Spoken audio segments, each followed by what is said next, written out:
Hello বন্ধুরা, আজকে হচ্ছে 17 ফেব্রুয়ারি। আজকে গিয়েছিলাম রথীন্দ্র মঞ্চে, যেটা হলো জোড়াসাঁকো ঠাকুর বাড়িতে। আমাদের অ্যাডভোকেটদের জন্য একটা ছিল প্রোগ্রাম, তো এখানে আমাদের মেমেন্টো দেওয়া হবে। তো এখানে অনেকজন অ্যাডভোকেটই পার্টিসিপেট করেছিল। তো এইটা আমার একটা বন্ধু, ওর নাম সৌরভ। ও প্রথমে লজ্জা পাচ্ছিল ভিডিওতে আসতে। আর আরেকটা যেটা বন্ধু প্রথমে দেখালাম, ওর নাম হচ্ছে শ্রেয়সী। তো এখানে মানে আরেকটা বন্ধুও গেছিলো, কিন্তু ওর সাথে আমার দেখা হয়নি। তো তারপর আমরা চলে এলাম অডিটোরিয়ামের ভেতরে। এবার নিচে যেহেতু জায়গা ছিল না বলে আমরা উপরে গেছিলাম ব্যালকনিতে। আর এখানে আমাদের 3টে কুপন দিয়েছিল, তো সেই কুপন নিয়ে বসেছিলাম। এই প্রোগ্রামটা ছিল বিকেল 4টে থেকে, তো মোটামুটি 5টার সময় আমরা সবাই পৌঁছে গেছিলাম।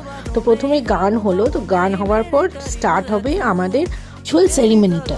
তো আমি প্রথমবার এরকম একটা প্রোগ্রামে এসেছি।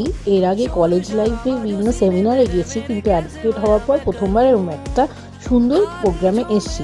তো এখন আমরা নিচে চলে এসেছি, ওপরে ব্যালকনি থেকে নিচে এসে গেছি। এখানে প্রচুর লাইন লেগে গেছে মেমেন্টো নেওয়ার জন্য। তো কিছুক্ষণ আমরা ওয়েট করছি যে একটু ফাঁকা হোক, তারপর যাব। তো একজন সিনিয়র অ্যাডভোকেট স্যার বই লিখেছিলেন, তো সেই বইটাই প্রথমে স্টেজে উঠে পাবলিশ করা হলো। দেখুন এই বইটা।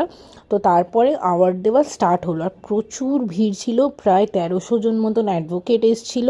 তো এইখানে আমি যখন মেমেন্টো নিতে গেলাম, জাস্ট একটা ছোট্ট ভিডিও ক্লিপ নিতে পেরেছি। আর এই যে ফাইনালি মেমেন্টোটা হাতে পেয়ে গেছি।